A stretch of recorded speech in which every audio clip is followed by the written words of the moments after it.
Vamos avançar para o primeiro painel desta tarde.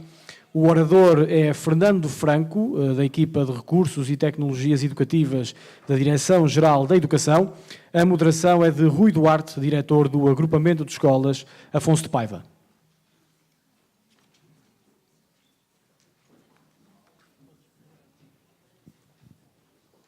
Podem, é um convite para ir à mesa, assim. Fernando Franco possui uma licenciatura em Geografia, é professor há 37 anos nos ensinos básico e secundário. Entre os cargos mais relevantes destacam-se diretor de agrupamento durante 8 anos e presidente do Conselho Geral da Escola. Atualmente é, então, como já disse, membro da equipa de Recursos e Tecnologias Educativas da Direção-Geral da Educação. Ora, então, muito boa tarde a todos. Cumprimentar em especial o Fernando Franco, que vai estar aqui moderado, e espero que moderado, porque o tempo é muito limitado. Vai estar aqui mesmo moderado pelo Rui Duarte.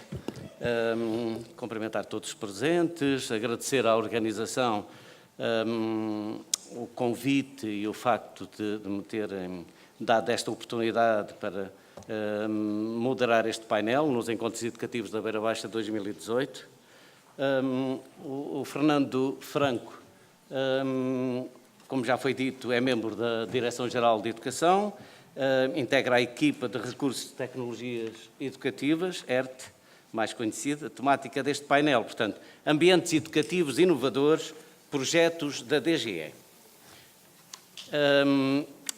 A educação vai abandonando, não ao ritmo que pretendíamos, mas a passo significativo, o conceito de que a escola serve para ler, escrever e contar. Estamos num novo paradigma, digo eu,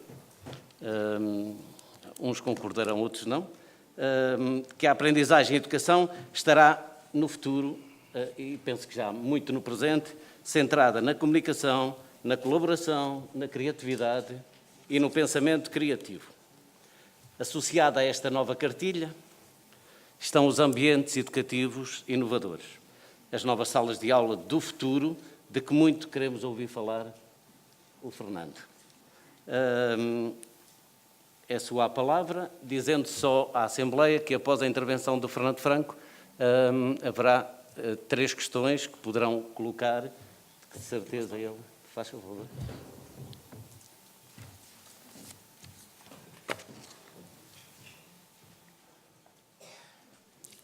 Boa tarde. Quando venho para estes encontros, normalmente não sei o que é que lhe dizer, porque é sempre bom, portanto, encontrando aí um público que são, no fundo, meus colegas, não é? E vou tentar fazer uma coisa parecida entre o planeado, o planificado e aquelas aulas depois que a gente à última hora aparece 2 ou 3 alunos que fazem uma pergunta que não estava preparada e inventar, claro. Eu queria, de facto, agradecer ao Pedro e à organização deste evento o facto de poder partilhar com vocês um pouco do que é isto de ambientes educativos inovadores. Eu hoje vou tentar seguir a apresentação, nem sempre consigo, confesso, e a ideia é começar logo por desconstruir o termo que normalmente as pessoas associam a isto. E vocês sabem que, normalmente, nomeadamente a comunicação social, e quando os nossos colegas falam destas salas, dizem sala do futuro. Esse é o primeiro erro crasso. Porque o original disto começa em Bruxelas, numa sala, que lá está, que há bocadinho o Zé Miguel falou, que é a Future Classroom, mas depois esqueceram-se de um pormenor, que era o que vem a seguir. Isto termina com um lab, de laboratório de experimentação. Quando se traz este conceito para Portugal, foi um colega vosso, de Fisicoquímica, que traz uma sala deste tipo para Setúbal. E para a escola Dom Manuel Martins, em Setúbal. E fez aquilo que nós chamamos um copy-paste. Estão a ver? Portanto, aquilo que estava em Bruxelas é plasmado em Setúbal. E eu estive há 15 dias com ele numa outra conferência deste tipo, e ele próprio disse-me, de facto, eu trouxe isto, porque na altura não havia nada, e vem um erro atrás. Portanto, quando ele faz a tradução, traduziu Sala do Futuro. Mas esqueceu-se, de facto, que aquilo que vem a seguir é o que faz com que a sala seja mais, para já seja mais do que uma sala do futuro, não é? Já alguém um bocadinho disse aqui que não é futuro, já está no presente, não é? Pronto. E nós, na Direção-Geral de Educação, nem utilizamos o termo sala do futuro. Nós começámos por chamar aquilo que se chama, que está ali, aliás, a propósito, ambiente educativo inovador. Vou tentar pôr isto em modo de apresentação. Fantástico, quando corre bem é muito bom. O ambiente educativo inovador, e até já mudamos de nome. Já, por vezes, nem chamamos de ambiente educativo inovador, chamamos de ambientes de aprendizagem. Porque, de facto, o que está subjacente a esta sala do futuro, sempre entre aspas, está bem, são as metodologias. E há muitos colegas, e a comunicação social, então, é useira e vezeira nisto, que sala do futuro igual a tecnologia. E isto é um erro enorme. Porque uma sala deste tipo, eu tenho o privilégio de conhecer 40. Há 41 em Portugal, eu conheço 40. Já tive a oportunidade, os diretores e os coordenadores dessas salas tiveram a amabilidade de convidar a DGE, e normalmente sou eu que vou, e acreditem que aquela que eu mais admiro é provavelmente aquela que não tem quase tecnologia nenhuma. Eu diria que a tecnologia de ponta que está dentro de uma destas, que é em Vila Nova de Cerveira, lá mesmo em cima, Minho, lindíssimo, visitem que é uma terra lindíssima, tem como tecnologia de ponta 15 Magalhães, lembram-se dos Magalhães, portanto, reparem, e depois tem meia dúzia de tablets tradicionais, normais, daqueles que nós usamos quase diariamente, e depois até conseguiu lá colocar, porque estava perdido alguns no agrupamento, um quadro interativo. E, portanto, reparem, a tecnologia que está dentro desta sala, que é tão boa, ou melhor, que as outras 40 que aí estão, não é fundamental para o desenvolvimento desta sala, ou destas salas. E a prova disto é que, se vocês pensarem num ambiente de aprendizagem, que é o nome digamos, com o qual eu estou mais identificado, com uma sala deste tipo, o importante aqui é aquilo que eu acho que o Sr. Secretário de Estado já falou e que a Maria João Horta também esteve aqui a falar, do perfil do aluno, da autonomia e flexibilidade curricular, essas alterações todas que estão no terreno agora, e vocês sabem, o perfil do aluno, eu não sei se alguém daqui, não levem a mal a pergunta, se já leu ou não o documento. Acredito que muitos de vocês leram na diagonal e alguns nem abriram o livro. Eu, se fosse só vocês, convidava-vos a ver, passem de relance, porque, de facto, nós somos uma classe tramada, os professores. Eu falo isto porque, como vi na apresentação que fez o colega, há 30 e tal anos que eu ando nisto. Eu ando no ensino desde 81. Portanto, se repararem, era no tempo em que nem havia telemóveis, nada disso. Eu acho que naquela altura havia para aí o iPad e coisas do tipo, lembram-se? Aquelas coisas de ardósia. E, portanto, em 81 estamos a falar de há muito tempo. E, de facto, associado a isto, a este movimento, o que é importante é aquilo que ocorre na sala de aula, onde nós estamos. E vocês sabem que nós, professores, tudo para nós, ou a maioria das coisas para nós, ocorrem dentro da sala de aula. E a autonomia e flexibilidade curricular, que está tão na berra, de tal maneira que para o ano ela vai estar generalizada a todos os agrupamentos, começou com 230, para o ano serão 811 agrupamentos, que é o número de agrupamentos que nós temos, e, portanto, a autonomia e flexibilidade curricular só vai avante se nós mudarmos, de facto, a sala de aula. E há um conjunto de escolas, eu tive a oportunidade, nestes últimos 2 anos e pouco também, além de ter visitado essas 40 salas, visitei para aí cerca de 100 agrupamentos. Mais uma vez, a amabilidade dos diretores e dos professores a convidar a DGE para irmos lá. E, de facto, eu tenho visto mudanças extraordinárias em sala de aula, na sala de aula, e não havia, e não há, na maioria delas, salas destas. Portanto, se eu quiser mudar a metodologia, eu não preciso ter uma sala deste tipo. Ponto final. Portanto, se eu for um professor, e há professores deste tipo, vocês conhecem tão bem quanto eu, do tipo, estas mudanças são muito boas, mas eu estou ao pé da reforma, não me chateiem, porque eu quero estar aqui no meu cantinho com o meu PowerPoint. Isto acontece. Eu conheço casos desses. E, portanto, eu não querendo mudar, eu posso arranjar um pretexto, que é, não, no meu agrupamento não há sala do futuro. E, portanto, se não há sala do futuro, eu não mudo. É óbvio que há 230 agrupamentos que estão a mudar e não há 230 salas, portanto, há agrupamentos que mudam sem sala desta. Eu diria que, relativamente a estas salas, o que era importante era que vocês associassem dois elementos que já hoje foram aqui abordados. Associar a sala ou o ambiente educativo inovador ou o ambiente de aprendizagem ao perfil do aluno. Isso é importante. E mais importante ainda era vocês passarem uma vista de olhos para lá, porque muito do que ali se fala são as competências do século XXI, que eu acho que alguns colegas que estão aqui já devem ter ouvido falar. Há bocadinho o colega Rui Duarte abordou aquilo, o pensamento crítico, a criatividade, a colaboração, etc.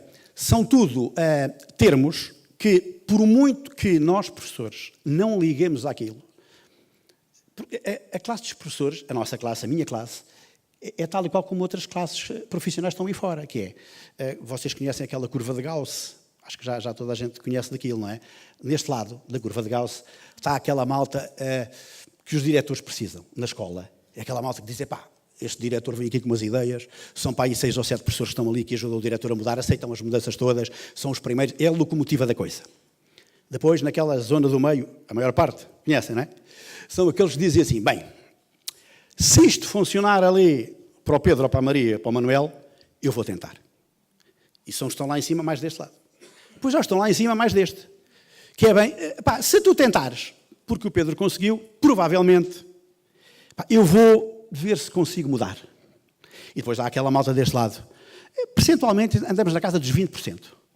Que é, lá vem estes com inovações outra vez, não é? Portanto, ponham-se lá aí quietinhos. Eu, dentro da minha sala, sou eu que mando.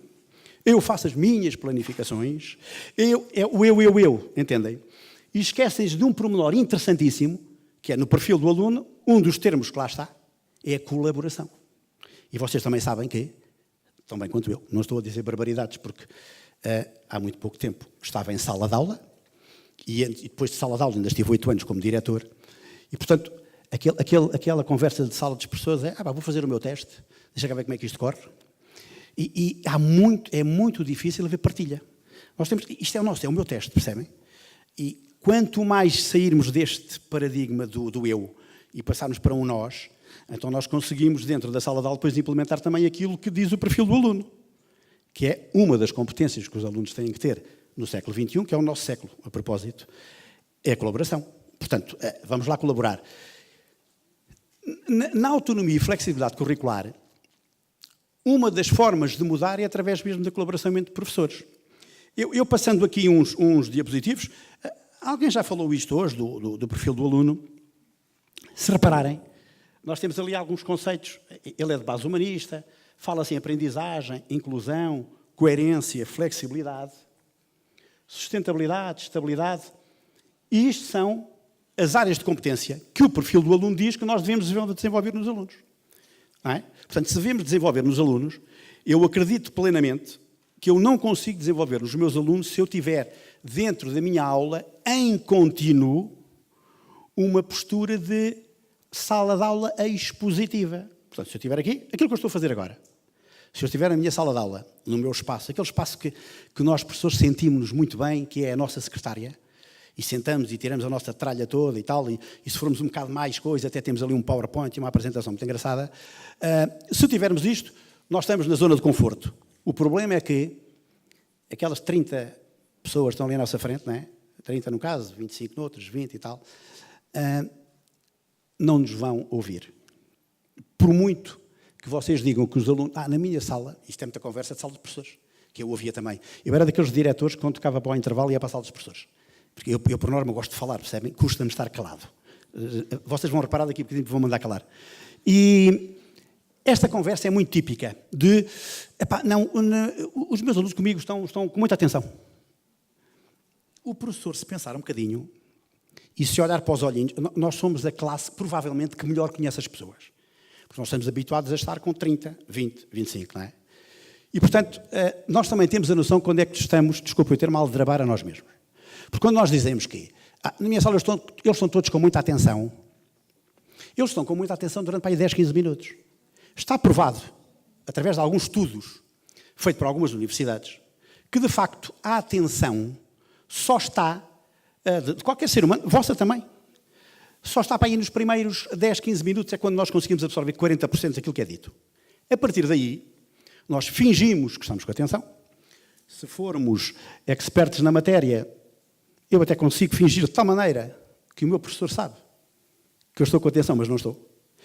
E, de facto, isto aos poucos vai matando. E é isto, de facto, faz com que, quando saímos da nossa sala e vamos para a sala, as pessoas dizemos assim, o 7º A é horrível. Eles não ligam nada àquilo que a gente diz, claro. E o que é que fazes para mudar? Nada, porque passar 10 minutos toca para a entrada e depois vou para o 8º B. E depois, devido ao 8º B, digo, o 8º B está impossível. E o grave é que estas turmas estão impossíveis durante uma semana, depois na semana a seguir continuam impossíveis. E eu diria que isto era uma conversa típica da minha escola. E eu às vezes irritava uma coisa. Eu também me irrito facilmente, mas também passa rapidamente a irritação. Custa-me acreditar que, num ambiente do sítio onde eu vivo, classe média normalíssima, ao pé de Vila Franca de Xira, terra de touros e toureiros, e, portanto, calmíssima, percebem? Dizerem que os alunos são do Piorio. E às vezes eu dizia aos meus colegas, olha lá, se eu estivesse a dar aulas, por exemplo, na Damaia, ou na Amadora, ou no bairro do Diabo, ou lá como é que ele se chama, mas se os alunos de Vila Franca eram horríveis, o que é que ele chamaria aos alunos da Damaia, que às vezes entram dentro da sala de aula com um punhal a limpar as unhas? Ou seja, eles de facto estão cada vez a ligar menos à coisa por uma razão simples, que é, está ali um professor, e nós somos bons professores, que na maioria dos casos caímos no... É difícil de sairmos desta zona de conforto. Mas depois vamos-nos matando a nós mesmos, que é, estamos na aula, falamos, acreditamos plenamente que eles estão a ouvir. Eles fingem que estão a ouvir e nós sabemos que eles não estão. E depois, quando toca, conhecem um ruído típico nas escolas em que tocam. Algumas escolas já não tocam, não têm o sino de saída, o toque de saída, que é aquele arrastar das cadeiras. Eles estavam com tanta vontade de estar lá dentro, que quando toca, aula que se faz tarde. E, portanto, como eu vos disse, eu tenho tido a oportunidade de assistir a um conjunto de escolas. Eu vou visitar muitas vezes estas escolas. E há bocadinho, eu quando cheguei, ainda via a nossa subdiretora a mostrar-vos um triângulo. E naquele triângulo, no símbolo do triângulo, temos lá 6 escolas, 7, entrou uma agora, que é o chamado PPIP, que era o que lá dizia em cima, que era Projeto Piloto de Inovação Pedagógica. Eu tenho a oportunidade e a felicidade de estar a acompanhar 2 dessas escolas. Uma em Rio Maior e a outra é na Barquinha. E, de facto, o que eu tenho visto, e acreditem nisto, o meu papel aqui é mais passar boas práticas do que vir para aqui evangelizar ninguém. Não tenho também esse condão de evangelizar. Mas tenho a oportunidade de poder partilhar com vocês, colaborar, vem no perfil do aluno, algumas experiências interessantíssimas de colegas nossos, ok? Em que, em sala de aula, resolveram mudar a coisa. Tudo. É óbvio que estes PPIP podem mudar até 100%, como disse há bocado a nossa subdiretora. Mas há escolas que só podem mudar os 25%. O sol aqui é um bocado irónico, está bem? Porque mudar 25% é fabuloso. Em que dentro da sala de aula resolveram, por exemplo, tirar lá aquele famoso autocarro que toda a gente conhece. Conhecem o autocarro? O avião? Há quem chama até o avião hoje em dia. A passagem do autocarro para o avião é engraçada, porque no autocarro a gente ainda se pode levantar e tal, e sai. Não é? No avião, se eu me levantar e sair, é um problema, porque... Pronto, não é? Percebem? E, portanto, há muita sala de aula que, de facto, é um avião. Aquilo está tudo muito direitinho, mas mesmo muito direitinho, arranjadinho, onde eu tenho depois... Eu até sou um professor inovador, e, portanto, tenho uma fantástica apresentação do PowerPoint, porque parte do princípio que os alunos gostam do PowerPoint, olham para o PowerPoint e dizem, eles vão estar com muita atenção à coisa. No PowerPoint, se vocês repararem, não sei se já fizeram um estudo reflexivo sobre o PowerPoint. Mas o PowerPoint é muito engraçado, porque é um acetato digital. Ponto, não é? Pronto. E quando vocês fazem e utilizam o PowerPoint como eu, esquecem-se dele, o que é grave, porque a minha ideia era apresentar ali duas ou três coisas, é o seguinte: fala-se em perfil do aluno, que estava ali, algumas competências, vejam, eu vou falar de uma, informação e comunicação, por exemplo. Eu tenho que desenvolver isto nos alunos. Se eu estiver aqui num blá blá blá contínuo, para já há uma coisa que eu não estou a desenvolver neles, que é a comunicação. Provavelmente estarei a desenvolver neles a capacidade de audição, ou uma capacidade de resistência para me ouvir. E, portanto, é capaz de ser bom, não está aí dentro do perfil. Agora, este esquema deve ter sido passado há bocadinho: informação, comunicação, pensamento crítico e criativo. Isto são termos que estão, como eu vos disse há bocadinho, no perfil do aluno.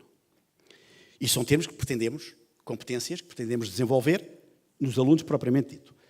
Eu diria que eu não consigo, obviamente, numa aula expositiva, e se for só aula expositiva, naturalmente, quer dizer, muitas das aulas, há colegas que me disseram assim: Fernando, eu queria transformar as minhas aulas em 10, 15 minutos expositivo e o resto mais centrado no aluno.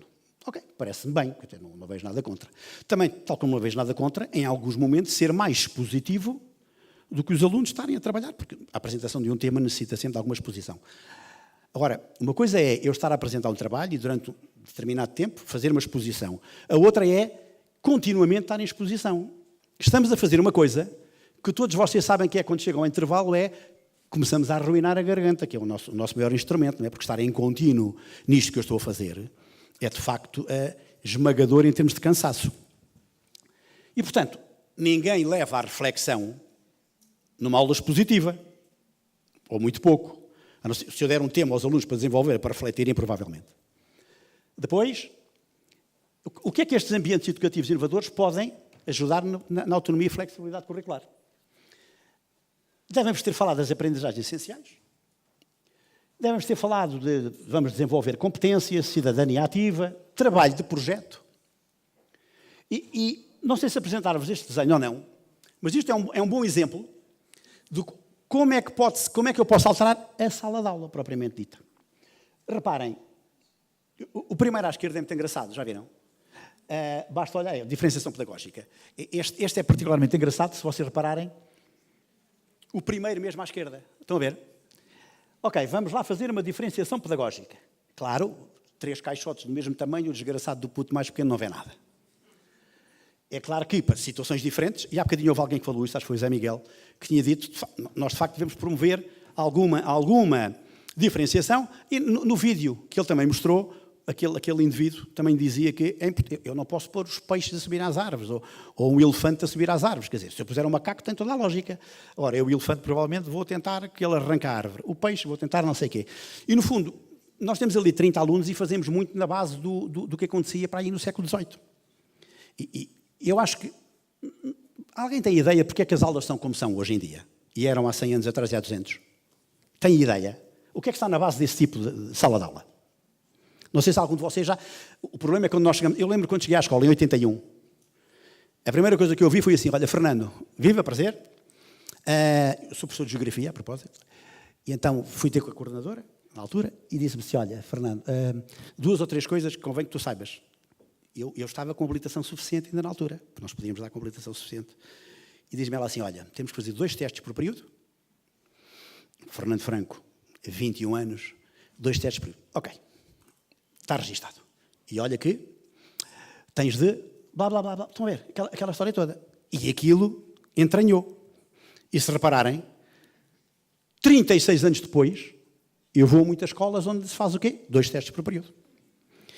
De tal maneira que isto está enraizado na coisa, que se vocês... Grande parte das pessoas que estão aqui são também encarregados de educação.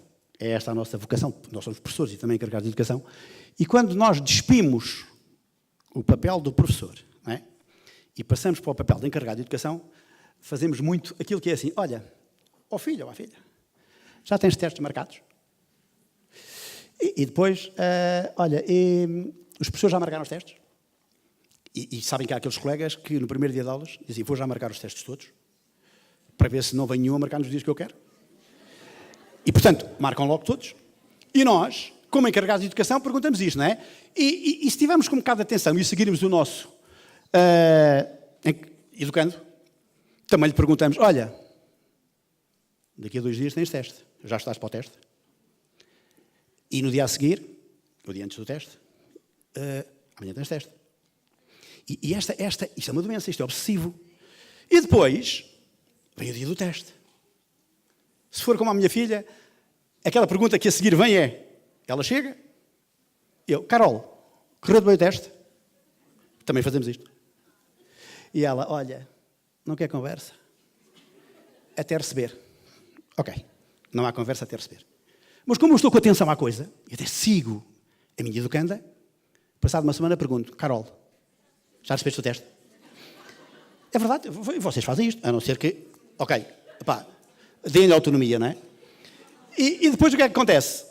Passado uns tempos, 15 dias. Não conseguimos corrigir logo os testes. E ainda por cima nós massacramos a nós mesmos. Que é, normalmente fazemos os testes todos de rajada às turmas todas.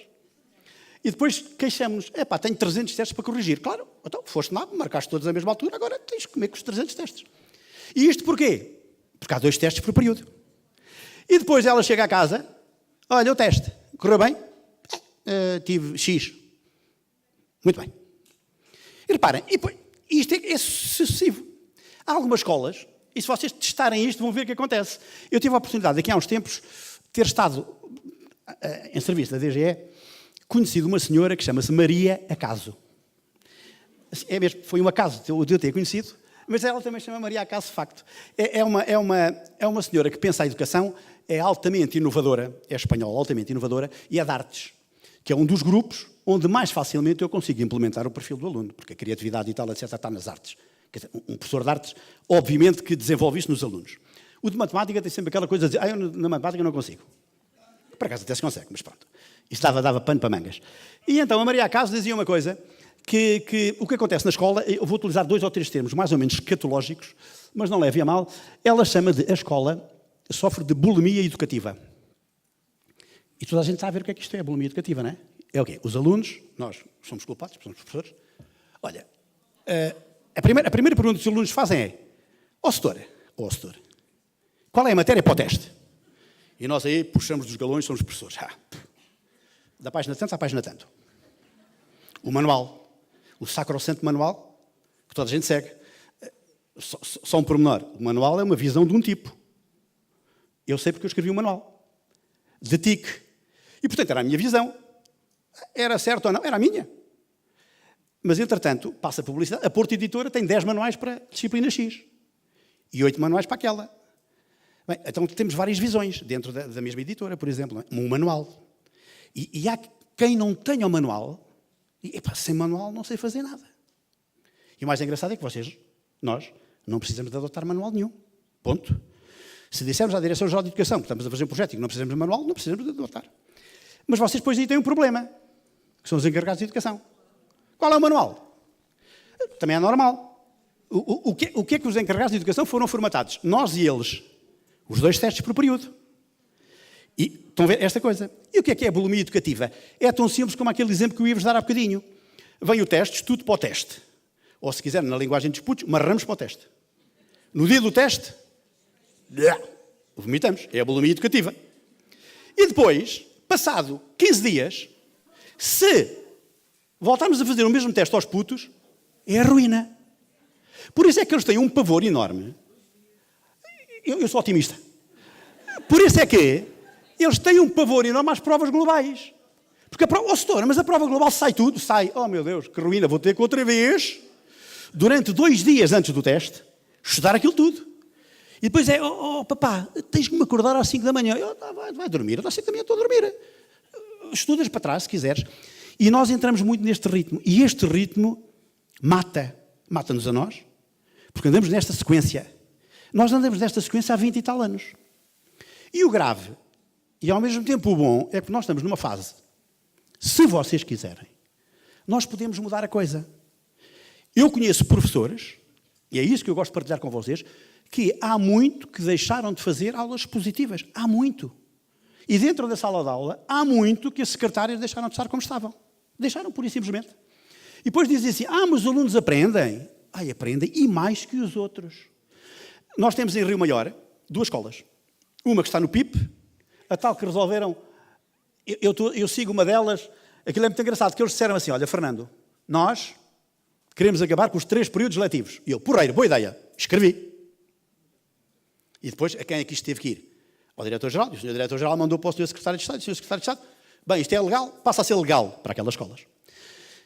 E acreditem ou não, a semestralização, estas 6 escolas estão a semestralizar a coisa, tem dado uma inovação e uma aprendizagem aos alunos fantástica. E sabem porquê? Deixaram cair aquilo que nós acordamos, passamos o dia a pensar naquilo e adormecemos a pensar, que é os testes, estão a ver? O teste. Eles arranjaram um conjunto diferenciado de elementos de avaliação, mas enorme. Eles dão peso ao portfólio, por exemplo. Eles dão peso num trabalho de grupo, à forma como o processo foi organizado. Agora, é claro que há aqueles colegas que dizem assim, é que os testes é que eu sei que é que eles sabem. Mentira, não sabem nada. Eles nos testes, é o tal engano. Como disse há bocado aquele colega, passado 2 dias esquecem. Claro. Se vocês forem para o mercado de trabalho, eu dou-vos um exemplo da Microsoft. Eu passo a publicidade. A Microsoft é engraçada porque... eu sei isto porque durante uns tempos, houve diretores aqui que também já devem ter feito isto, nós fizemos um curso que era Líderes Inovadores. E era de Microsoft. E era giro que eu conheci 2 ou 3 tipos que lá trabalhavam e eles tinham o pormenor de nunca... O local de trabalho deles era sempre diferente.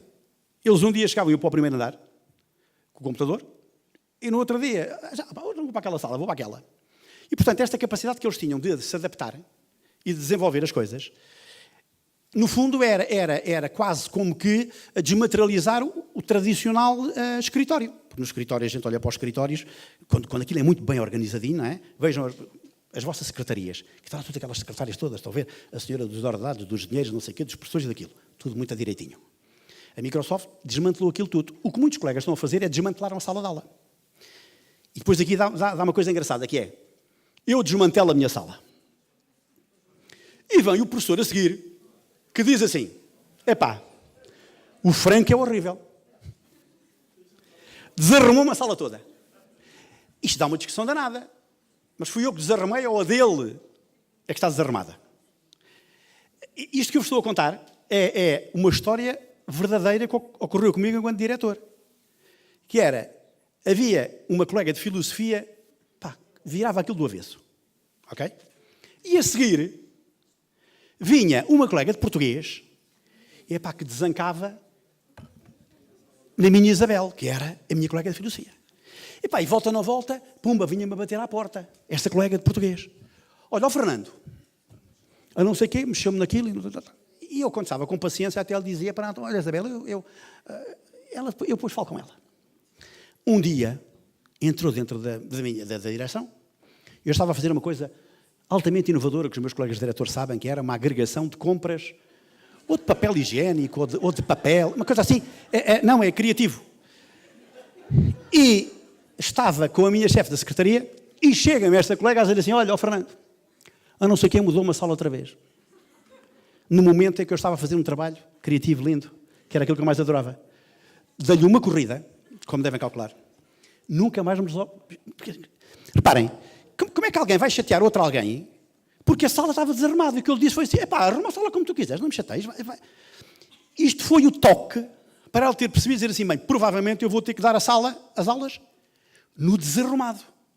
Porque o que é arrumado e o que é desarrumado, não é? Querem ver? Eu vou-vos mostrar o que é que... Alguém falou-vos disto hoje? É porque eu cheguei tarde porque me perdi. Isto é um bom exemplo de trabalho colaborativo, ok? Na autonomia e flexibilidade curricular. Conseguem perceber quantas disciplinas estão ali? 3. Português, Física e Educação Física. Ok? E o que é que, no fundo, estas 3 disciplinas... Isto é um exemplo concreto, prático. O que é que nós temos nestas disciplinas? Um tema que foi escolhido em conselho de turma, a dizer assim, olha, temos este tema. Quais são as disciplinas que conseguem entrar aqui neste tema e desenvolver o projeto? Projeto esse que está enquadrado no currículo, a propósito. Não há um indivíduo que chega ali e diga assim, vou trabalhar as naves espaciais. E aquilo não tem nada a ver com o currículo, não é nada disto. O que vocês veem aqui, que é um domínio da autonomia curricular, é a hipótese dos professores trabalharem em colaboração, juntando tempos. O de português dá tempos, o de Física dá tempo, o de Educação Física dá tempo, e conseguem trabalhar em conjunto, e podem estar em simultâneo os 3 juntos, ou podem estar 2, ou pode estar 1. Agora, isto, hoje em dia, nas escolas, e para o ano isto é possível, as escolas que estão no domínio, que estão na autonomia e flexibilidade curricular, uma vez que vai ser generalizado aos 811 agrupamentos, podem trabalhar deste modo. E o trabalhar deste modo tem a grande vantagem de, nem que seja esta, sejamos um bocado egoístas, que é, vocês vão poupar a vossa garganta. Porque não têm que estar ali em contínuo. É claro que 3 pessoas combinam, fazem um projeto e a partir daí desenvolvem-no. Mas quem é que desenvolve o projeto? São os alunos. Todo o processo desse projeto até ao final, vocês têm imensas ferramentas e imensas hipóteses de os avaliar. Avaliam durante o processo, avaliam durante a parte final da comunicação, avaliam da forma como eles investigaram, e vocês, neste caso, estão a dar as competências que, quando forem para uma empresa, e hoje em dia nas empresas, se houver aqui colegas dos cursos profissionais, quando se reúnem com as empresas, mais do que saber, olha, ele sabe muito matemática, não é isso que eles querem saber. É, olha, ele sabe integrar-se numa equipa, e integrar numa equipa não é eu, não é olhar para o umbigo. Integrar numa equipa é saber ouvir, dar opinião e tal, etc. É, no fundo, trabalhar colaborativamente. No fundo, é aquilo que vem no perfil do aluno. E, portanto, se eu conseguir implementar nas minhas aulas o perfil do aluno, é isto aqui, mais facilmente preparamos para digamos, eu diria, preparamos para o século onde estamos, que é o século XXI. Querem ver agora o que é para a DGE? Olhem, lembram-se de Vila Nova de Cerveira, que eu vos tinha dito. Aqui em cima, conseguem identificar o que é que estão nestas 2 mesas? São os Magalhães. A tecnologia daquela sala são os tais Magalhães e lá ao fundo o quadro interativo. Mas vejam como é que está a sala. Deixou de ter aquela coisa que dá a sensação que é muito arranjada. Estão a ver? Para mim aquilo é um desarranjo total. Mas pronto, onde havia aquelas cadeiras todas lisinhas. Aqui os alunos são obrigados a trabalhar colaborativamente. E até há alunos que vão para os puffs. Há um exemplo muito engraçado. Eu andei a coordenar um projeto lá na DGE que chamava-se CoLab de colaboração. E houve uma colega uma vez do primeiro ciclo que me disse assim, Fernando, sabe uma coisa? Eu punho os alunos a ler, do primeiro ciclo, punho os alunos a ler histórias. Se ela mantivesse a sala tradicional, direitinha, os alunos tinham dificuldade em contar a história, depois de lerem e contá-la. E ela disse-me, sempre que eu fazia as aulas de forma informal, uma aprendizagem mais informal, nos puffs, eles rapidamente conseguiam ler a história e, não estando naquele ambiente tradicional, facilmente conseguiam dizer aos colegas, comunicar aos colegas o que é que tinha sido a história. E qual foi a inovação ali? Apenas e só uma mudança do espaço. No fundo, se vocês perceberem, estas salas que aqui estão, está lá a sala do Zé Miguel, vejam que em nenhum momento vocês encontram as salas muito direitinhas. Este é o esquema da FCL de Bruxelas. Reparem na última palavra, que é o lab. Um laboratório é um sítio de experimentação. Por isso é que uma sala deste tipo não pode ser colocada assim numa escola, dá cá para aquela palha. Eu não sei se sabes disso, mas há 41 que nós conhecemos, da DGE. Eu sei que há mais, mas 41. Todas elas são iguais? Não. E nisto é que os portugueses são bons. Nós fomos buscar a ideia, que é aquilo, o que é que vocês veem ali? Áreas. Há bocadinho eu tive a oportunidade de quando entrei e tal, etc., ouvi falar, estavam aqui as nossas educadoras. E essa pergunta eu não fiz hoje aqui, é como eu vos digo, é a parte que vou inventando. Há alguém aqui, tirando a diretora Isabel Faial da Covilhã Campos Melo, alguém aqui já viu uma sala do futuro? Já visitaram? Já?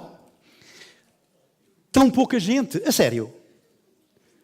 Eram mesmo só esta meia dúzia de professores que visitaram uma sala do futuro. Esta pergunta só tem piada se alguém não tivesse dito há bocadinho. Vocês aqui são agrupamentos, não é? Não há escola. A Campos Melo é escola. Os agrupamentos, e atenção que se isto acontece nos vossos agrupamentos é grave. São tudo professores, todos os meus colegas, que são em agrupamentos. Portanto, estão em agrupamentos, têm quase certeza do pré-escolar ao 9º ou do pré-escolar ao 12º ano. E, portanto, se vocês me disseram que não conheciam uma sala do futuro e só 6 disseram, é porque não visitaram o vosso agrupamento. Não, reparem, mas isto é verdade. No meu agrupamento, onde eu fui diretor, eu fui o primeiro agrupamento a nível quase nacional que sofreu aquelas chamadas fusões, agregações, lembram-se? E havia professores meus, colegas meus, do secundário, a quem eu perguntei uma vez no conceito pedagógico, olha, vocês estão para aí com tantos bitites e tal, já foram visitar alguma escola do primeiro ciclo do agrupamento? Ai, primeiro ciclo, coisa horrível. Atenção, foi dito. Vocês, eu só não digo que é horrível, mas é horrível. Porque vocês em cada agrupamento têm lá salas do futuro, há bocadinho foi dito. O pré-escolar é uma sala do futuro, é um ambiente de aprendizagem completamente diferente do tradicional. E porquê? Vocês têm áreas, não têm aquelas. Mas não precisam ter aquelas. Aquelas são mais adaptadas a um segundo ciclo, terceiro ciclo secundário. Agora, portanto, se ainda não visitaram o pré-escolar, eu convidava-vos a visitarem o pré-escolar do vosso agrupamento. Que é para depois, quando um dia, eventualmente, tiverem uma sala destas, eu não acredito que seja necessário uma sala destas no agrupamento para eu poder mudar, mas vamos imaginar que vocês são daqueles que dizem, não, se estiver cá uma sala destas eu mudo, então comecem por visitar o pré-escolar. E a seguir as bibliotecas escolares podem ser outros bons passos para alterar. E, portanto, a ideia que ali está plasmada, olhem, eu volto novamente a esta. Não se esqueçam, não digam nunca mais salas do futuro. Porque aquilo não é nenhuma sala do futuro. Isto é uma sala onde se pretende fazer experimentação de metodologias. Que metodologias? Mais centradas no aluno, de pesquisa, de investigação e tal, etc. E qualquer disciplina, desde o português à matemática, passando pela física, pode fazer uma coisa destas. Eu convido-vos a ver no Google. Conhece o Google? Se não está no Google, não existe, não é? Pronto. Portanto, no Google, procurem Adelina Moura ou Teresa Pombo, que está aqui hoje. Ok? Procurem. E depois vejam como é que, em português, por exemplo, se pode fazer uma aula altamente inovadora com novas metodologias em português, em poesia, por exemplo. Eu conheço alguns exemplos da Teresa Pombo, não os vou dizer porque ela está aqui, ela falará por si, mas a Adelina Moura, por exemplo, trabalha com currículos alternativos, conhecem? E cursos profissionais, e os alunos têm que passar pela poesia. Normalmente, um aluno dito normal, para passar por poesia já é o que é, a não ser que tenha aquela apetência. Agora imaginem que é um aluno que está ali nos currículos alternativos, estão a ver? Naquela fase de, pá, se me chateares vão embora, e depois a gente manda a polícia à casa para trazê-lo. E, portanto, com 2 ou 3 coisas. Faz um QR Code, que eu já vi por aí, fazem o Twitter, conhece o Twitter? Quem é que aqui já ouviu falar em Twitter? 50-50. Vocês conhecem uma das características do Twitter, que é não permite escrever muito. Ou pelo menos até há 2, 3, 4 meses atrás não permitia escrever mais que 140 caracteres. O que a Adelina Moura fazia era assim, um QR Code para os alunos lerem, dividiu-os em grupos. E o que é que estava em cada QR Code? Uma estrofe. Ok? Portanto, o aluno ia com o telemóvel ou com o tablet, lia e tinha, naquele ecrã mágico, uma estrofe. Depois, aquele grupo ao lado também tinha outro QR Code onde tinha que ler. Qual é o objetivo? Era que o grupo todo, que a turma toda, no fim, lesse a poesia e fizesse um resumo da poesia. Daí o Twitter, porque o Twitter só permitia pequeno resumo. E depois vem, os que são contra estas mudanças todas dizem logo, os nossos colegas que são contra, que é assim, pois, eles agarram-se ao telemóvel e vão para o Facebook. Ok, e qual é o problema para o Facebook? Criam um grupo de trabalho no Facebook. Ah, mas eles vão para ali. Pois vão, mas entre irem para ali e estarem a fazer aquilo que eu peço, ou vocês estarem convencidos que eles estão a ouvir aquilo que vocês dizem e não estão, vocês, a minha filha faz esta coisa, a minha e os vossos. Que é, falam com vocês, têm o telemóvel na mão. E estão a falar connosco. É? Depois perguntem, o que é que estás a fazer? Eu pergunto, Carol, o que é que estás a fazer? Estou a falar para a Jéssica. Multiprocessamento, está a falar comigo também. E, portanto, é escusado a gente dizer que, não, eu se estiver no telemóvel perdem-se e tal. Não se perdem nada. Sabem como é que estes alunos estavam no currículo alternativo? Não se perdiam. Porque os grupos necessitavam sempre do trabalho do grupo anterior. E, portanto, eram os próprios, eles, alunos, que faziam a autorregulação da coisa. E diziam, olha, enquanto não me enviares o teu resumo no Twitter, eu não consigo fazer o meu para avançar para o resto. E, portanto, há aqui um compromisso entre o professor e os alunos. Os professores sabem que, com o telemóvel, eles correm o risco de fazer 2 ou 3 visitas exteriores. mas também sabem que dentro daquelas 2 ou 3 visitas exteriores, eles estão a fazer uma visita daquilo que lhes interessa.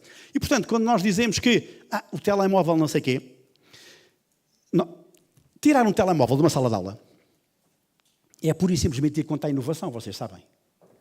Um telemóvel, imaginem que isto é um telemóvel. Um telemóvel é mais poderoso que aqueles computadores dos anos 80 e 90. Sabem disso, não é? Quer dizer, aquilo são octa-core, são 8 processadores a funcionar em simultâneo, com o Google e tudo o resto ali. E, portanto, se eu disser não usam telemóvel, até porque há algumas escolas, não sei se já viram, mas algumas escolas até têm telemóveleiras. Não conhecem? Por trás da porta, têm ou caixinhas ou sítios para os alunos pôr o telemóvel. E sentem-se orgulhosos. Na minha escola, os alunos arrumam ali o telemóvel. Fantástico. Só que há alguns alunos que fazem uma coisa brilhante, que é, põem lá um telemóvel, que é o que não funciona. Porque depois tem outro, que assim é que funciona, mas esse fica com eles. Mas o professor fica contente. Não, eles têm ali na telemóvel, era o telemóvel. Fazer isto é anti-evolução, percebem? Por muito que custa muitos dos nossos colegas dizer, não, o telemóvel não, nós só temos 2 hipóteses. É, ou aceitamos a tecnologia, ou aceitamos a tecnologia. Porque meter a cabeça por dentro, sabem o que é que vai fazer? Contribuir, ou ajudar a contribuir para aquele... Não sei se viram um estudo que aconteceu na semana passada, que saiu no mercado. Viram? Foi feita pela investigadora Raquel Varela, onde dizia que 2/3 dos professores estavam muito próximos da exaustão. E não me digam que é só pela carreira congelada, porque eu também a tenho. Como devem calcular, não é? Que sou professor como vocês. O problema é eu estar dentro da sala de aula, convencido, estou a dar o máximo, mas estou a dar o máximo de forma errada. Que é, eu preparo as aulas todos os dias, percebem? Porque eu sou um bom profissional, nós somos bons profissionais. O problema é que nós não nos adaptamos àquela malta que está ali à frente. E onde é que estão as coisas boas? Está tudo ali ao lado. Se eu tiver a despejar aqui qualquer coisa sobre tempo, eu adoro geografia, eu sou de geografia, claro que tinha que gostar de geografia. E dentro da geografia eu tirei climatologia. E a climatologia é uma coisa que eu fico passado com aquilo. De tal maneira que tenho para aí umas 10 aplicações de estado de tempo no meu telefone, onde analiso tudo. Agora imagina que é eu dar geografia, meteorologia, com base num manual. Bem, eu corro o risco de um puto me dizer assim, setor, conhece o Meteosat?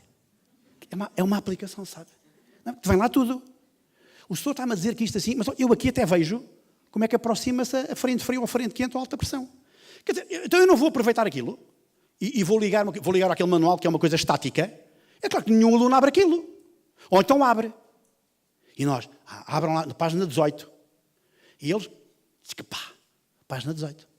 E a partir daí, desligaram. E nós falamos. Convencidos que eles estão a ouvir. E isto mata. E 2/3 da malta, estão em fase de rebentar. Eu fui convidado. Quando eu estiver calado, diga-me. Eu fui convidado. Já está desatualizado. Eu fui convidado aqui há meia dúzia de dias ir falar à minha escola. Eu saí há 5 anos, estou há 5 anos na Direção-Geral. Aquela senhora Teresa Bom, uma das culpadas para eu ir para lá. E a direção que me seguiu não me convidou para lá ir. Também percebo porquê. Deviam estar com medo que eu voltasse outra vez para lá para casa e disser, não, deixa estar este tipo fora, não venha para aqui com invenções. Entretanto, a direção mudou e convidaram-me. O que eu vou dizer é dramático. Cerca de 10 ou 12 colegas que eu conhecia muito bem deram o berro. Não morreram, mas deram o berro, sabe? Positivamente. Eu perguntei, olha, onde é que está a Isabel não sei quê? Há 3 anos que ela está de baixa. Olha, e a Cristina? Olha, está em psiquiatria. Percebem? Isto é grave. E sabem o que é que acontecia? Elas não mudaram nunca. E depois fazem como a avestruz, que é, pumba, deixa cá ver se isto passa. E o problema é que não passa, não é? Cada vez tem tendência. E, portanto, nós temos essa hipótese que é, ou mudamos, ou eles vão nos fazer mudar. Porque se eles não mudarem, eu diria que o mais importante, a mudança nem que... Reparem, sejamos egoístas. Em último caso é dizer assim, eu se calhar vou mudar para me defender, percebem? Porque manter o mesmo ritmo é garantidamente ter 20 e tal alunos que não desligam. Agora, eu quero mudar, eu tenho estas 36 ou 41 ou não sei quê. Se estiverem a pensar fazer uma coisa destas, uma sala deste tipo ou um ambiente deste tipo, não precisa ser uma sala. Pode ser a biblioteca. Eu até posso comprar uns kits, que fica muito mais barato, de tablets, e os professores requisitam e vão para uma sala. E mudam a estratégia. Se vocês fizerem uma coisa destas, nos primeiros tempos custa. Mas é fundamental que as direções, e por isso nós fizemos formação aos diretores, tenham a noção, para já têm eles primeiro mudar, e depois dar formação a professores. Se eu vos colocar aqui numa sala destas, sem formação, vocês ainda mais depressa dão o berro. Não, por uma razão simples, sabem porquê? Numa sala tradicional, há umas imagens muito engraçadas. Eu tinha aqui uma apresentação por baixo, mas não tenho tempo. Numa sala tradicional, é igual a uma sala do século XVII. Igualzinha. Ou do século XVIII. Ou do século XIX. Ou até do século XX. É tudo igual, não muda nada. E então nós chegamos à sala, o professor chega à sala, o que é que vê? Onde é que é a minha secretária? Mesmo que eu chegue a uma escola nova, estão a ver? Onde é que eu tenho a secretária? É ali a secretária. Yes, eu aqui estou bem. Numa sala destas, ele chega lá, onde é que é a minha secretária? Não há. Não é que não há? Não há porque o professor não está no papel expositivo. Percebe? Não estou naquele papel, ok, vou passar agora a informação para eles. Não, é que o professor vai andando, vai monitorizando, vai passando de um lado para o outro. Se vocês fizerem isto numa sala de aula, nos primeiros dias isto custa, isto dói, mas vocês, a muito curto prazo, e eu tenho visto nestas escolas que estão a mudar, estas escolas que eu tive a oportunidade de visitar, volta ou não volta, visito ou o Rio Maior, ou visito a Barquinha. E é engraçado ver aqueles colegas dizerem: ei, ó Franco, desde que começámos a fazer aquelas alterações que vinha ali, olha, tem sido uma maravilha. Então, porque olha, os putos não querem sair da sala. E eles dizem: epá, não, desculpa lá, ponham-se lá na alheta, porque eu agora tenho que ir para o intervalo. E, portanto, muda isto tudo. E muda isto, porque a minha garganta vai sobreviver. E depois, quando estamos à noite, sabem, que eu acho que é a pior hora para os professores. A pior hora para os professores é à noite, quando nós nos vamos deitar e agarramos a almofada. E pomos a pensar, vocês fazem isto, que é, pá, como é que correu hoje o dia, não é? E muitas das vezes é aí que pensamos, epá, eu acho que eles não ouviram nada do que eu disse. E isto mata. E o burnout vem disto, percebem? É sempre o mesmo, andamos à volta daquilo. Se vocês tentarem mudar, conseguem fazer isto. Olhem, os alunos a descobrir, estão a ver aquela sala que ali está? Aquela sala está desarrumada. Não, aquela sala está para o professor, para aquele dia, para aquela preparação, para aquele conteúdo, está perfeitamente arrumada. Os alunos estão a trabalhar em contexto. E sabem o que é que alguns professores que trabalham muito nestas salas me costumam dizer? É: Fernando, sabes o que é que eu ganhei na sala? O ruído educativo. É normal, porque os alunos estão naquela... Estão a ver? Vão falando, estão a discutir. Agora, mas isto aqui há um problema. Quer dizer, se estivéssemos na missa, desculpem, provavelmente eu estou ali quietinho a ouvir. Não é? Isto não é missa, nem pretende ser. Isto pretende ser um espaço de criatividade e tal, etc. E não há ninguém que possa ser mais criativo do que nós, professores. Desculpem lá, mas é assim. Eu não concebo a minha profissão como uma profissão agarrada a quatro paredes, percebem? E, portanto, eu posso passar... Estes diapositivos todos estão aqui e partilharei, já disse ao Pedro. Eu posso-vos mostrar não sei quantas coisas destas. Estão a ver? Colaboração, feedback. Aliás, eu já me perdi porque eu queria fazer uma coisa com o Pedro e não sei se temos tempo. Já não devemos ter tempo, não. Isto é horrível. Olhem, perguntámos a um conjunto de diretores porque é que quiseram uma sala destas. Fomos ter com os diretores, fizemos um questionário. Vejam quais foram as 3 respostas principais da mudança. Porque é que eles acharam que o ambiente educativo poderia ajudar na mudança? Já viram quais são as 3 maiores? Promoção de metodologias, novas metodologias, motivação e aumento da qualidade e uma nova lógica de organização do espaço. Já viram onde é que está a tecnologia? É a última. Ou seja, se alguém pensar numa sala destas para ser um mostruário de tecnologia, esqueçam lá isso. Não vale a pena. Até porque o professor, à partida, dizia: eu aqui não estou bem.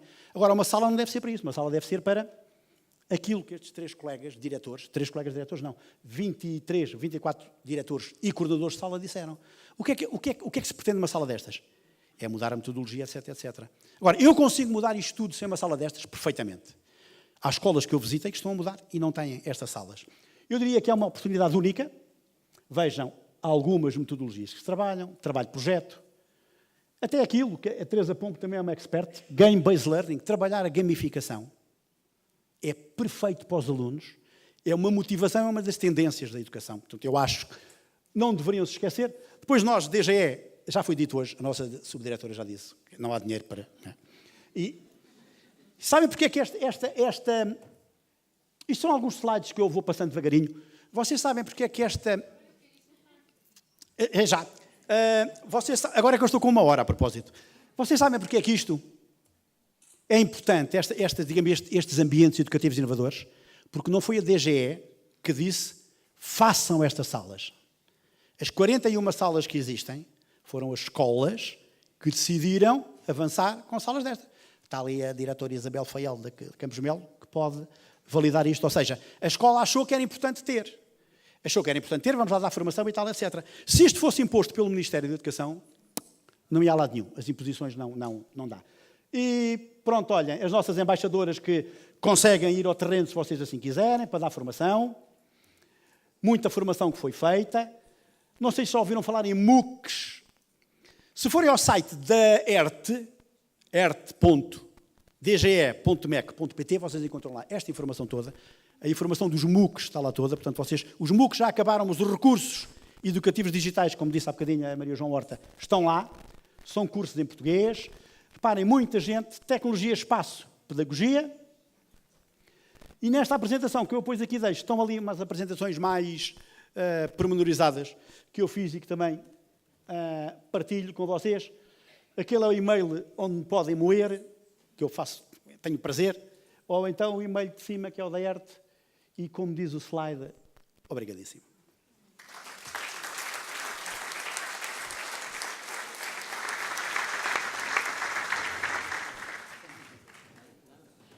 Estou nada. Não gastou porque eu acho que foi maximamente proveitoso. Não, senhor. Estavam-me a dizer, o Fernando, que haveria 41 salas de... Destes ambientes educativos, sim. Sim, mas eu tenho mais 7, que eu tenho 7 salas de pré-escolar. Sim, exatamente. 48.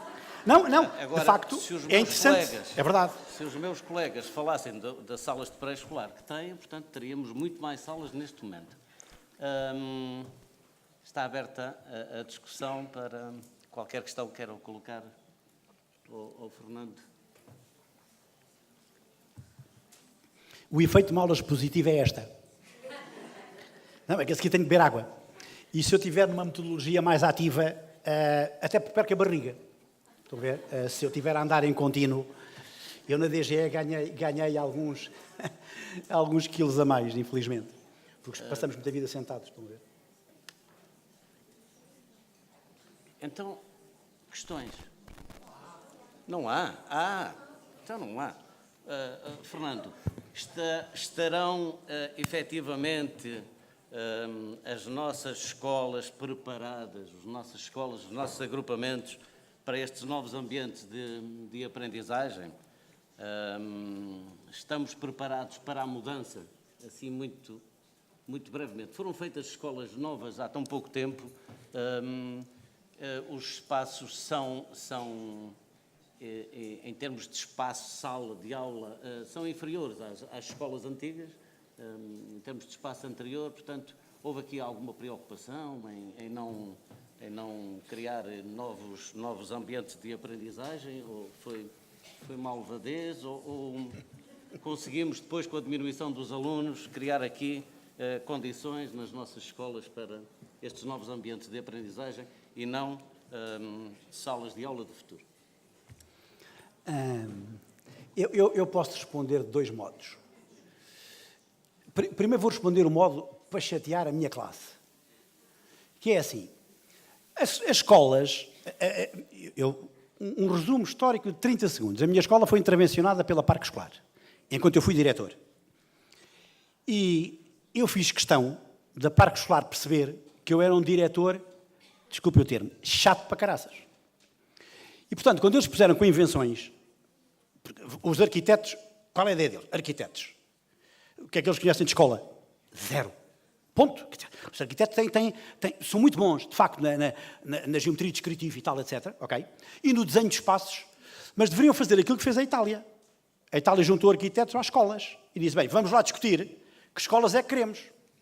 E, de facto, o colega disse agora aqui com razão, eu não consegui mudar muita coisa na escola, mas mudei 2 ou 3 que foram fundamentais. Mas não consegui mudar o tamanho das salas de aula. Não consegui. E um dia ligam-me da DREL, que é a Direção-Geral de Educação de Lisboa, que agora já não existe, é a DGEST. E olha, eu queria falar com o diretor Fernando Franco. E eu, quando era... engraçado, agora estou desse lado, não é? Muito giro. Naquela altura eu estava desse lado. Que era, agora vem-me cá chatear. E virei para a minha subdiretora, atende lá tu, que isto é direção regional. Não, anda cá. É mesmo que um dia querem falar. Querem ver? Olha, sou diretor, boa tarde, diga lá o que é que quer. Olha, cabem 30 alunos na sua sala, nas suas salas. Bem, aqui foi um clique. Eu acho que estou 90% bem disposto, 5% assim e 5% intragável. E aquela pergunta tornou-me intragável. Olha, desculpe lá. Você sabe como é que chama a minha escola? E desarmei a mulher do outro lado. Olha, chama-se Escola Reinaldo dos Santos. Sim, eu sei. Olha, sabe como é que chama o hospital? Ela, não, Hospital Reinaldo dos Santos. Por acaso é verdade isto, não é mentira. E ela estava a tentar perceber o que é que... eu posso fazer o que faz o hospital. Sim, posso pôr alunos no corredor, tal como os doentes estão no corredor do hospital, posso pôr aqui em Vila Franca, na minha escola. Que é isso que quer? E a mulher ficou passada. E disse-me assim, pronto, então já vi que não cabem. Claro, como é óbvio, vocês fizeram aqui uns cubículos, e portanto cabiam 25 alunos, a preocupação eram os 30, estão a ver? Pronto, primeiro toque. O segundo toque foi, os arquitetos quando desenharam tentaram fazer escolas mais ou menos interessantes. E as escolas intervencionadas estão boas. Há salas de professores de trabalho, há sala de professores de descanso, e nós merecemos ter um espaço numa escola para podermos descansar, nem que seja para dizer mal do diretor, que eu muitas vezes ia à sala e dizia, e portanto eu gostava de ir para o sítio onde diziam mal de mim, mas tem sofazinhos e tal. É bom. Agora, o que não é bom era aquilo que eles queriam fazer para a biblioteca. E então, tanto chateei os tipos que conseguiram fazer a biblioteca mais ou menos aquilo que eu tinha ideia. Porque a biblioteca, como disse há bocado o Pedro, eu posso não ter uma sala do futuro. Esqueçam este termo, apesar de eu dizer. Eu posso não ter um ambiente de aprendizagem destes inovadores, mas tenho uma biblioteca. E a biblioteca pode e deve ser um espaço, de facto, de aprendizagem. Há um conjunto de professores bibliotecários fantásticos que conseguem mudar a biblioteca. Também há alguns daqueles que estão no lado direito. Estão a ver? Cada vez menos. Mas é aqueles que dizem, não me chateia, a biblioteca é para... Psh, os alunos estão a falar... Shh, isto é horripilante, não é? Quer dizer, os alunos estão aí... Eu mando 3 ou 4 ou 10 alunos à biblioteca para investigar qualquer coisa e... Psh, vocês estão na biblioteca. E então? A biblioteca não tem que ser um espaço de reflexão interior. E, portanto, a escola pode mudar. Perguntava ao colega, as escolas têm possibilidades de mudar? Fisicamente têm. Ponto. Algumas escolas PIP, que a Fátima conhece bem porque andamos para algumas escolas PIP, são escolas antigas, percebem? E mudaram. O problema dentro das escolas, não me levem a mal, são os professores. Mudar esta cabecinha, a nossa cabeça é um 31 danado. Porque nós, em 81, disseram-me, olha, Fernando, tens de fazer 2 testes por período. E eu, na altura, devia ter perguntado porquê. Era puto, estão a ver, 21 anos. Perante pessoas que sabiam aquilo, eu não perguntei. Mas hoje em dia, eu posso questionar, mas faço 2 testes, porquê? Ou então, o que é a avaliação formativa? Testes, mentira. Não há nada que diga que a avaliação formativa seja um teste. Nada, zero. Mas nós agarramos, cá vai o teste. Para cima, com testes a torto e direito. Percebem? Quem tem que mudar o chip somos nós. Pode vir cá o Fernando, pode vir cá o Sr. Secretário de Estado, a Maria João Horta, e vem cá o Zé Miguel, ou a Teresa Pombo, ou a Isabel. Percebem? Se vocês não decidirem mudar, não vale a pena. Não vale a pena. E sabem quem é que os vai obrigar a mudar? E é isto que temos visto. São os alunos. Porque nós, ou estamos numa sala com prazer, e estamos a dar prazer aos putos que estão ali e não querem sair da sala de aula, ou então estamos aqui a desgastar-nos, porque nós somos bons nesta parte, mas depois estamos a desgastar energias, percebem? Isto é horrível. Diga. Não, mas já me calei. Não, mas já me calei mesmo. Não. Diga, sua justiça. Olha, está aí o microfone. Não sei se estão a gravar isto, senão, mas olha. Está ligado. Obrigada. Eu sou Conceição Fernandes, sou de Ciências e pertenço ao agrupamento Amado Lusitano. E estive este ano a trabalhar na escola EB João Ruiz. Tenho uma professora bibliotecária que está sempre na biblioteca, sempre muito bem disposta. E então, nos trabalhinhos de projeto, os meninos foram para os computadores, ela nunca me mandou calar, confesso. Fantástico. Fantástico, palminhas para ela. Mas, pronto, e depois com as devidas apresentações à turma e etc. Isto só para dizer, fiquei contentíssima. Vejam só, sempre que quis ir para lá, sempre tive computadores. Mas é mau sinal. Não podemos viver só com as bibliotecas para fazer esta diferenciação. Claro. Está bem?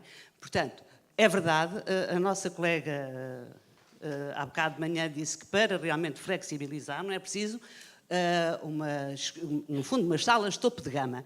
Com muito pouco podemos fazer muito. Mas não podemos também estar sempre a contar com a biblioteca, porque se forem 2 professores a trabalhar, ou 3, com este método, e a necessitar, mais essencialmente por isto, por necessitar sempre da biblioteca, qualquer dia estamos já à fila para entrar na biblioteca, está bem? Era só isso que eu queria dizer. Não pode ser só a biblioteca. Não foi para mandar calar. Estava a ficar um bocado em pulgas. Não tem que ser só a biblioteca, obviamente. Qualquer espaço na escola, se assim o entenderem, é um bom espaço para eu juntar 2, 3 turmas. Estas escolas PIP, em alguns casos, até desaparecem. A flexibilidade normal não pode fazer isto que eu vou dizer.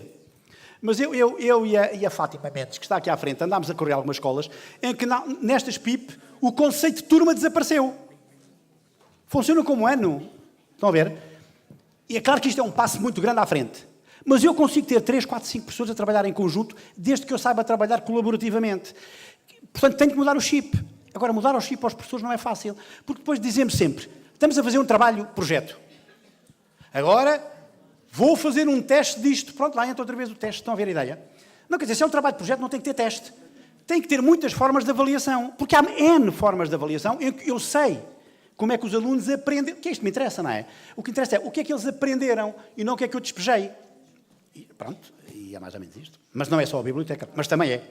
É um bom espaço. Claro. Esta sessão, sim, vamos levar para férias a mantra de vamos mudar. Obrigado, Fernando, por este excelente... Estes encontros educativos também têm este princípio, é a mudança.